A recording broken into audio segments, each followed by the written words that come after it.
In the name of the Eternal One, who cast down mighty and lift up the lowly. Amen.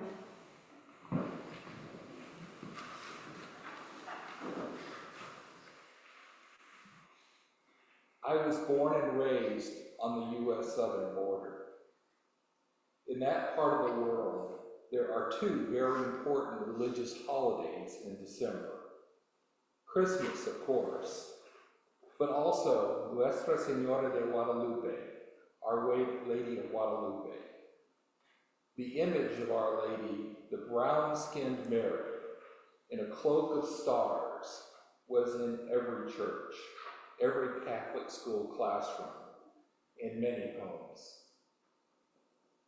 December 12, her feast day, was not a holy day of obligation on the north side of the border, but it was treated like one. Many people on my side of the border had family connections to Mexico, and I suspect this story resonated because it is more than a feel-good story. Here's what happened. In 1531, Mary appeared to a peasant named Juan Diego near what is now Mexico City, asked him to tell the bishop to build a church. The bishop was unimpressed, but there were miracles. Eventually, a church was built. The context of what was happening at that time matters. The Spanish conquest of the New World was well underway. The conquest operated with the blessing of the church under the banner of the doctrine of discovery.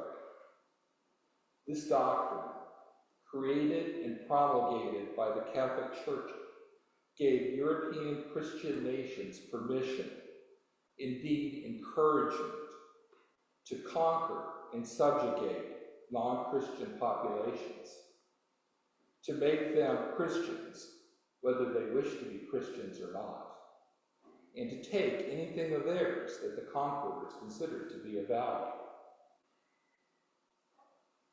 Atrocities were committed, and Christianity had everything to do with tolerating, validating, even encouraging these atrocities.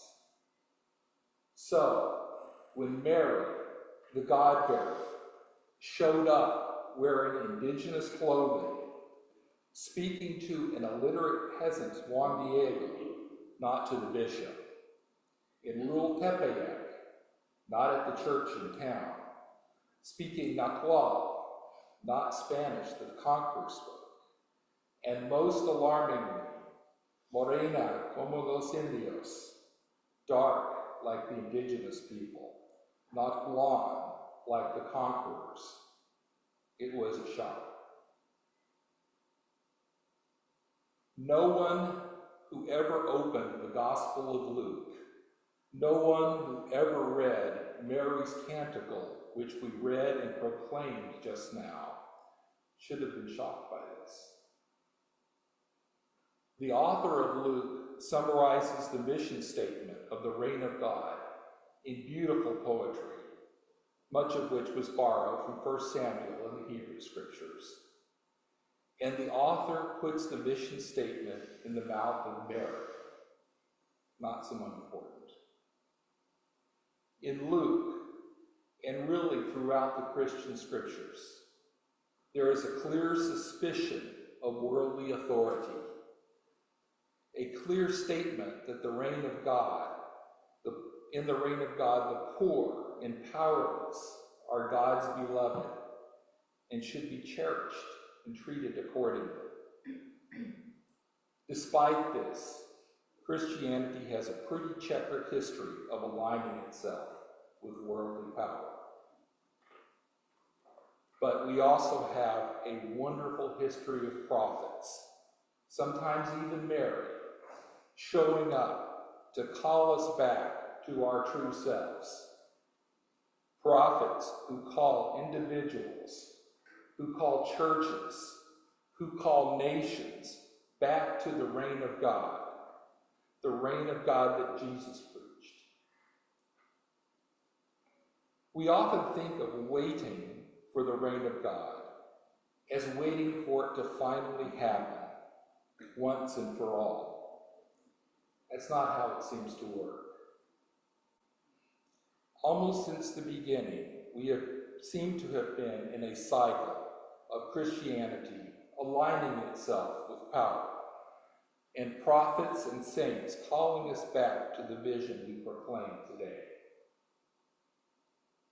The reign of God is never exactly complete, never entirely realized, once and for all, which is both a joy and a challenge, because every generation gets to, but every generation is also responsible to be part of building, part of uncovering God's vision for us.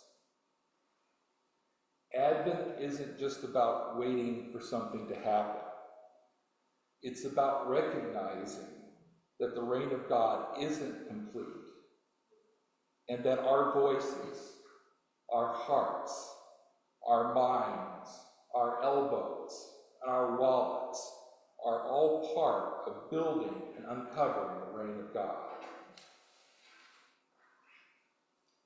If we are waiting for Jesus and an army of angels to show up and establish the reign of God once and for all, now and forever, like it or not, we might miss it when instead Mary, or Dan, or Dorothy, or Gustavo, or Martin shows up here, perhaps speaking a language we don't understand, shaking their fist at the seat of power, and turning to us, tells us to get busy.